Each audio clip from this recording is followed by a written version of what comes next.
Wireless repeater, review kung ano naman yung nasa loob ng ating wireless repeater. Paliwanag na rin natin yung madadaanan natin. No? Dito sa Wi-Fi, may lalabas dyan. Ayan, repeater 00 BAC6. Yung 00 BAC6, yung repeater na yan, i-click natin yan. Automatically, papasok siya sa login portal.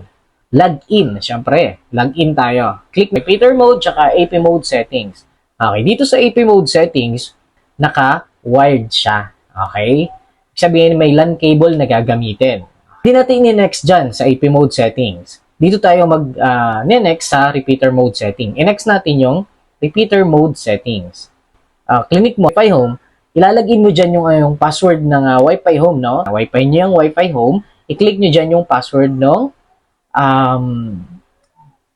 nitong Wi-Fi home at marirepeat itong SSID, marirepeat yung kanyang internet. Okay?